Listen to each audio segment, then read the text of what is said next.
అదే ఇప్పుడు ఒక్కొక్క సంస్థలో వారికి తోచిందంతా కూడా ఒక సంస్థ కార్యక్రమాల్లో వారు పెట్టేసుకున్నారు. కొన్ని సంస్థలు శనివారమే ప్రార్థించాలి, ఆదివారం ప్రార్థిస్తే దేవుడు వినడు అంటున్నారు. అది అబద్ధం, వాక్య విరుద్ధం. అది ఎప్పుడు ప్రార్థించినా దేవుడు ప్రభు వింటాడు. విశ్వాసంతో ప్రార్థించిన వారు విశ్వాస సహితమైన ప్రార్థన దేవుడు వింటాడు. కానీ ఆ సంస్థ ఏం చెప్తుందంటే శనివారం చేస్తేనే వింటాడు, ఆదివారం చేస్తే వినడు అంటారు. ఓకే, వాళ్ళు శనివారాన్ని ప్రాముఖ్యంగా పెట్టుకొని 7th డే అని పెట్టుకున్నారు. మరికొంతమంది యెహోవా నామములోనే ప్రార్థన చేయాలి, యేసుక్రీస్తు నామములో చేయకూడదు అంటారు. మరికొందరు చప్పట్లు కొట్టకూడదు, వాద్యాలు వాయించకూడదు. ఎక్కడుంది? మరి ఎఫెసీ పత్రికలో ఉంది. మీరు సంగీతములతోనూ కీర్తనలతోనూ దేవుని స్తుతించమని. ఆ సంగీతం అంటే ఆ సంగీతం అది కాదు, హిమ్స్ ఉన్నాయి, అవి ఉన్నాయి, ఇవి ఉన్నాయి. క్రైస్ట్ చర్చ్ వాళ్ళు పెట్టుకున్నటువంటి సిద్ధాంతం అది. వాళ్ళు ఏమంటారంటే Christ church, church of Christ, church of Christ అని పేరుంది కాబట్టి అది బైబిల్లో ఉంది కనుక మేము మాత్రం పరలోకం వెళ్తాం. మిగిలిన వాళ్ళందరూ రైతు బజార్కి వెళ్ళి దోసకాయలు కొనుక్కుంటారు, కూరగాయలు. వీళ్ళు మాత్రం వెళ్ళిపోతారు పరలోక రాజ్యం. అంటే ఆ పేరు పెట్టారు బోర్డు, ఏమని? Church of Christ. Church of Christ అని బోర్డు ఉండగానే వీడు వెళ్ళిపోతాడు. మారు మనిషి పొందనక్కర్లా, రక్షణ పొందనక్కర్లా, దేవుని వాక్యానుసారంగా జీవించనక్కర్లా.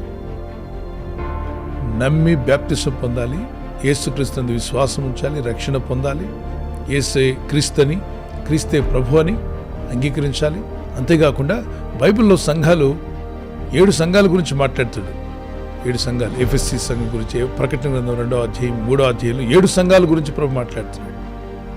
సో 7 సంఘాల్లో క్రీస్తు సంఘం అనే మాట అక్కడ కనబడదు, కానీ మనం అంతా క్రీస్తు వారమే, యేసు రక్తంలో కడగబడిన వారు. ప్రపంచంలో ఏ సంఘంలో ఉన్నా క్రీస్తు వారమే. We're the body of Christ, క్రీస్తు యొక్క దేహానికి చెందిన వారమే మనం. కొందరు జీవం గల దేవుని సంఘం అని పేరు పెట్టినా, మరికొంతమంది మరొక పేరు పెట్టుకున్నా. పేరు జస్ట్ ఫర్ అడ్రస్ లేదంటే ఈ లెటర్ కరస్పాండెన్స్ కోసం చేసినటువంటి పని. ఓకే, మనం గమనించుకోవాల్సింది ఏంటంటే యేసుక్రీస్తునందు విశ్వాసం వచ్చిన మనమంతా క్రీస్తు రక్తంలో కడగబడిన వారంతా ఒకే కుటుంబానికి చెందినవారు, ఒకే బాడీ, ఓకే, ఒకే దేహానికి చెందినవారు. అది క్రీస్తు ప్రభువు యొక్క దేహం. అందుకే వీళ్ళలో కొంతమంది ఏమంటారంటే మేము ప్రతి ఆదివారం బల్ల తీసుకుంటాం, మేము వెళ్తాం, మీరు నెలకొకసారి తీసుకుంటారు, మీరు వెళ్ళరంటారు.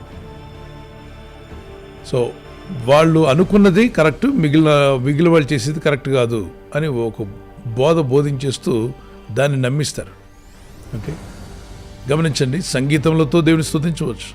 150వ కీర్తనలో తంబూరుతోనూ నాట్యముతోనూ మరి పిల్లని గ్రోవితోనూ 150వ కీర్తన చదవండి. అన్ని రకాల వాయిద్యములతో దేవుని స్తుతించమనుంది. ఎఫెసీ పత్రికలో 5వ అధ్యాయంలో మనకు కనిపిస్తుంది. 19, 18, 19, 20, 21 వచనాల్లో సంగీతములతో దేవుని స్తుతించమనుంది. ఒకరినొకడు కీర్తనలతోనూ సంగీతములతోనూ ఆత్మ సంబంధమైన పాటలతోనూ హెచ్చరించుచు. పాటలంటే ఊరికే మన ఆనందానికి ఎగిరి గంతులేయడానికి కాదు, ఈ మధ్య క్లబ్ కల్చర్ తీసుకొచ్చారు, ఆ విధంగా చేయడానికి కాదు. ఇక్కడ ఆత్మ సంబంధమైన పాటలతో హెచ్చరించుచు మీ హృదయములలో ప్రభువును గూర్చి పాడుచు కీర్తించుచు. Speaking to yourselves in psalms and hymns and spiritual songs, singing and making melody in your heart to the Lord. ఇక్కడ మ్యూజికల్ ఇన్స్ట్రుమెంట్స్ ఎక్కడున్నాయండి అంటారు. మెలోడీ అనేటువంటిది ఎక్కడ వస్తుంది? ఓకే, కొంతమంది అంటే మేము మెలోడీగా పాడతామండి, మెలోడియస్గా పాడతాము, వాయిద్యాలు మాకు అవసరం లేదండి. దావీదు తంతి వాద్యం వాయిస్తుండగా సౌలు మీద పడిన దురాత్మ వదిలిపోయింది. సౌలుకి దురాత్మ పట్టగా స్ట్రింగ్డ్ ఇన్స్ట్రుమెంట్ వాయించే వ్యక్తిని రమ్మని చెప్పాడు. దావీదు దేవుని చేత అభిషేకించబడిన వాడే, దేవుని హృదయానుసారుడే. ఆయన ఒక వాద్యం పట్టుకుని వాయిస్తూ ప్రార్థన చేస్తూ ఉండగా, మరి ఆ వాద్యం వాయిస్తూ పాటలు పాడుతూ ఉండగా దెయ్యం వదిలిపోయింది. 1 సాముయేల్ 16వ అధ్యాయం 13, 14 వచనాల్లో. అలాగనే వాద్యగాళ్ళని ఏర్పాటు చేసి దేవాలయంలో పాట పాడే గాయకులను, వాద్యములు వాయించే వారిని అక్కడ ఉన్నటువంటి మరి రాజులు ఏర్పాటు చేసినప్పుడు దేవుడు సంతోషించాడు, ఆనందించాడు. ఓకే, దేవుడు సంగీతములన్నీ కూడా దేవుడిచ్చిన జ్ఞానమే అది. ఓకే, చెడుగా వాడద్దు.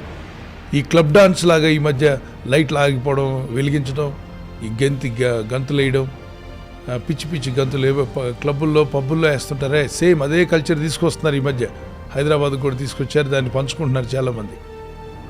ఇలా స్టార్ట్ చేసే విదేశాల్లో ఉద్యమాన్ని కోల్పోయారు, ఆత్మీయతను కోల్పోయారు, భక్తిని కోల్పోయారు. సో ఏది కూడా ఓవర్ యాక్షన్ చేయొద్దు.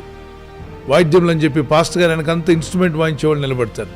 అక్కడ వాక్యం ఉండదు, పాడు ఉండదు. సేవకుడు ముందుంటాడు, వెనక అంత ఈ మ్యూజికల్ ఇన్స్ట్రుమెంట్స్ వాయించేవాళ్ళు ఉంటారు. వాళ్ళకి మారుమనసు ఉందో లేదో తెలియదు. సాధారణంగా ఈ టాలెంట్ ఉన్న వాళ్ళందరూ సరిగ్గా మారుమనసు పొందరు. గాయకులు అంతే, ఇన్స్ట్రుమెంట్స్ వాయించేవాళ్ళు కూడా అంతే. కొంతమంది మంచి భక్తులు ఉన్నారు మారుమనసు పొందినవాళ్ళు. కాబట్టి భక్తి, భయము, ప్రార్థన, విశ్వాసం, దేవుని వెంబడించేవారై ఉండాలి.